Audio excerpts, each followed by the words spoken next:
Well, I think there are really three paths that will be a part of the center. One will be those students going directly to work with certifications, those going to technical college, and those going to four-year college. So it will be a place where any student that has interest in the programs that we offer will have options to make any career pathway they want to make. And some students will go directly to work and then maybe go to technical college later.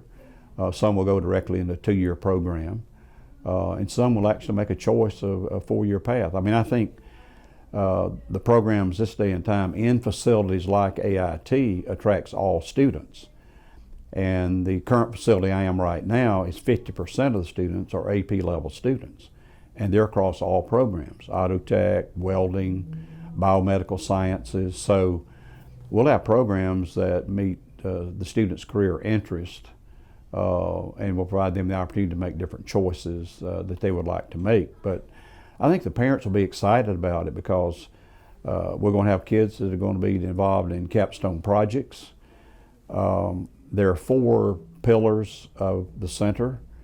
One is own your learning, own your behavior, own the result, and own your career. So we want to transfer the ownership of learning to the student. And in Europe, the students are responsible for learning. In the U.S., the teachers many times have too much responsibility in that learning. So the teacher will be a facilitator of learning. So when a parent sees how the instructional method is going to be used to where their child will own what they're doing and there'll be a clear pathway of where they're headed and they're able to see the jobs that are available, the kinds of salaries they will make, then the parents, I think, will be very excited about where their kids are headed. What kind of opportunities will this open up that, due to our limited space and things now that we don't have, what kind of new opportunities will we have with the new facility? Well, I think first it's going to be cutting edge equipment.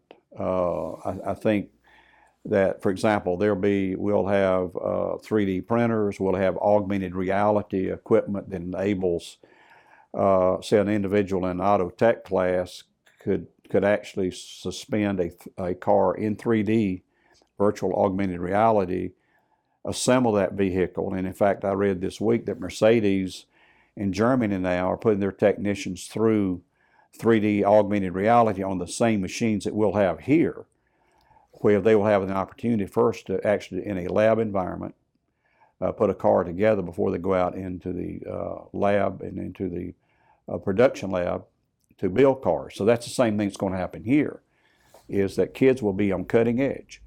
We'll have students that'll do patents of products. We'll have students in biomedical sciences doing in-depth research that would be university level or college level. It's going to be a highly functioning program that will challenge all students to raise their expectation and their skill level.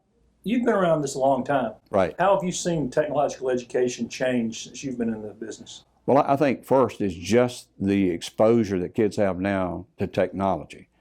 If you think about the first graders entering in 2017 as first graders, they've known nothing but technology, smart cars, smart TVs, all of the technology, drones flying around. I mean, and so when you look at the change of exposure that students have had, and Friedman talked about some research about what really made the world flatter in terms of economic development. It had to do with technology. So a student in India can be in a dirt floor school with technology that American students sitting in a massive new facility, and they are connected to the same technology. So the technology connects the entire world. So that has changed how education is perceived and how students learn. And that's been a challenge for teachers too, I think, because Correct. them did not grow up with it. Right. Are you going to have special training for your teachers that are going to be out there? There'll be special training, and particularly if they are teaching a course or a program that requires additional training or add-on training to be able to teach the course. They may have the academic core background to be able to do it, but it may need the technical training to be able to do it. And we'll have professional development as a part of the process as well, so that they're prepared to be able to deliver. Almost all of the curriculum will be delivered through technology and online. Very few textbooks will be in this center. It's all driven with technology. How much of a challenge is it to stay on top of the latest technology? You mentioned augmented reality. That's new, and that's something that does obviously have a future. Apple just announced all those things with their augmented reality. But how much of a challenge is it to stay on top of the technology? Well, one of the things that I do is I probably spend at least 5 hours a week doing research. You have to be able to engage and stay current with the changes, and almost every day I'm reading an idea about a new innovation or new invention or new technology that becomes then a part of our drawing board for the future. This center will have at least one innovative program a year. You have to stay ahead. Once you start down the road of innovation, you can't stop. You can't stop it. You have to keep innovating. So part of that is looking at programs that are out there that will enable the kids to stay on the cutting edge of what's available in business and industry. And the challenge that we have now in education is business and industry is ahead of the schools. AIT now will put these districts on the cutting edge with industry, with the kinds of skills and knowledge that students will need to be able to compete for those jobs. And that kind of brings me to the next question. You're adjacent to Tri-County Tech. Yes. How important is that relationship in terms of the Technology Center? It's critical. And I've already had conversations with the director there at that campus. I would see where we would have possibly courses being offered on their campus using some of their space. I would see their students in our technical labs where the students are learning and also receiving dual credit, secondary and post-secondary credit.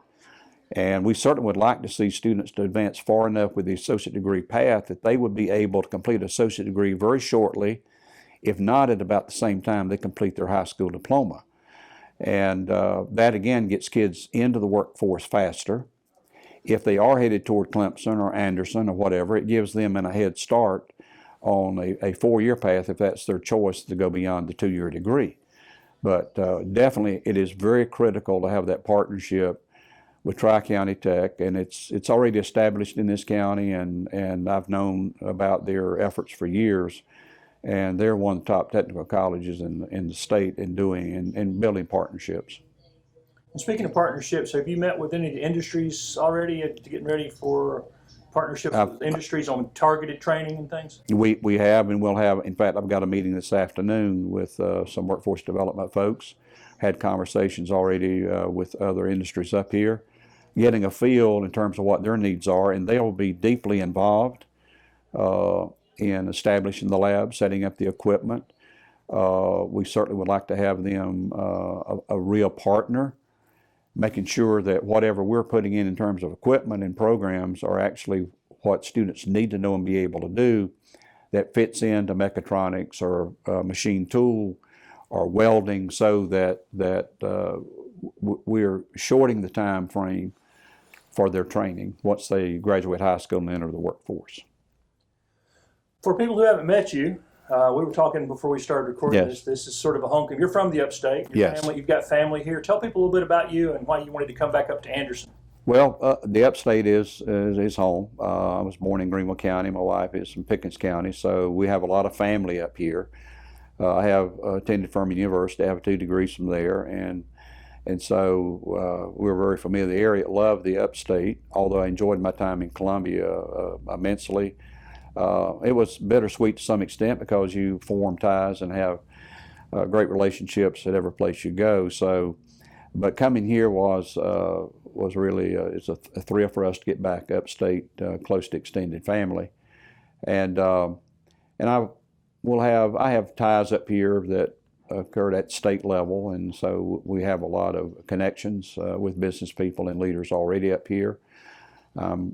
Pretty close to some legislators up here as well, and I sit on the Education Oversight Committee at state level, and I chair a subcommittee as well. So through those efforts, I have contacts with people from upstate from the legislative perspective, and it also gives me a chance to help in looking at decisions that can impact education statewide. So that will be, again, another part of my responsibility, looking at what is best for upstate. How important, with Anderson County being the leader in the state in international investment, how important is the Anderson Institute of Technology for working with these international companies? Well, it's critical. I mean, part of the model that I use in terms of instruction and how students are taught, that will be taught in AIT, comes from an international model. I mean, I traveled to countries and have looked at their educational system in Denmark and Spain and France. And so when you look at their model, what I found over there that I brought back here is, again, where the student is more engaged in learning, where they have more responsibility for learning, and they get they're able to engage technical training earlier, and there's a defined path for them to follow where there are careers, apprenticeships, internships, job opportunities. So although the European model is a little more structured, in the U.S. and in this center, kids still have options. They're not locked in to a specific thing that they'll be forced to do. They will have options. However, the pathways are very clear. So part of the structure will be to look at how this impacts globally. And a part of our vision mission statement will be is to prepare graduates that will be able to compete in a global workforce. Just the fact with all of the international companies along I-85 from Charlotte all the way down to Atlanta, is that we have to have an understanding of how the global workforce operates, and to understand the criteria and the culture of how all of that works.